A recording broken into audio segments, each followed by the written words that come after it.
Kwanza kabisa niliyesimama mbele yenu ninaitwa Kafiti William Kafiti, mbunge wa jimbo la Ilemela.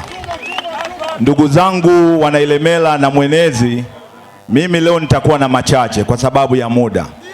Kwanza kabisa ni shukrani. Mheshimiwa mwenezi, nikushukuru sana kwa kuja Mwanza. Nikushukuru sana kwa kuja Ilemela.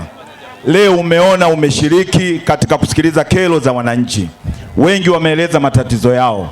Lakini niendelee kupongeza watu wangu wa Ilemela kwa maana ya manispaa pamoja na ofisi ya mkuu wa wilaya.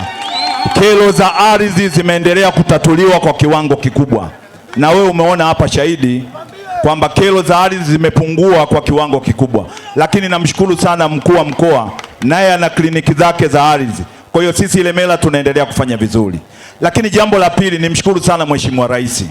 Ukisoma ibara ya 8(1) ya Katiba ya Jamhuri ya Muungano wa Tanzania, malengo makuu ya serikali ni ustawi wa wananchi. Mheshimiwa Rais kupitia serikali ya CCM imeleta ustawi ulioimarika, kwa maana huduma za afya zimeendelea kuimarika, huduma za elimu zimeendelea kuimarika, miundombinu pamoja na kuwa na changamoto, lakini bado Mheshimiwa Rais ameendelea kufanya kazi kwa bidii.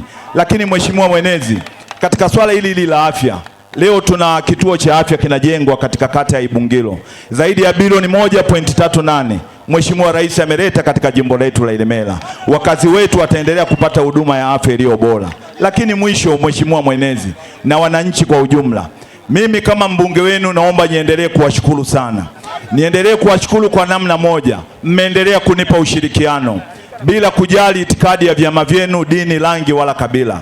Na mimi niendelee kuahidi kama kijana mliyeniamini, nitaendelea kufanya kazi na nyinyi. Mwisho lakini sio kwa muhimu, Mheshimiwa mwenezi, tunafahamu serikali imekuwa na hatua kubwa katika kuhakikisha inatoa mikopo kwa vijana. Lakini pamoja na yote, pamoja na kutoa bilioni 200 kwa vijana, lakini bado mahitaji ni makubwa.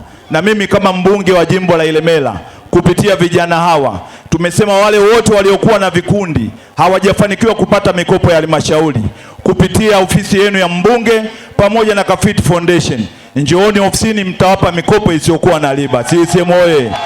Kwa hiyo kama una ndugu yako hapa ni kijana, ana kikundi kilichosajiliwa na hajafanikiwa kupata mkopo wa halmashauri, naomba kesho uje ofisi ya mbunge, mlete majina ya vikundi vyenu, nami nitaenda kuwashughulikia. CCM oye! Baada ya kusema hayo, wana Ilemela, mimi ni washukuru. Mimi niko imara, niko timamu, nina nguvu za kufanya kazi. Endeleeni kuniamini, nami tutafanya kazi. Asanteni kwa kunisikiliza. Mwanza oye!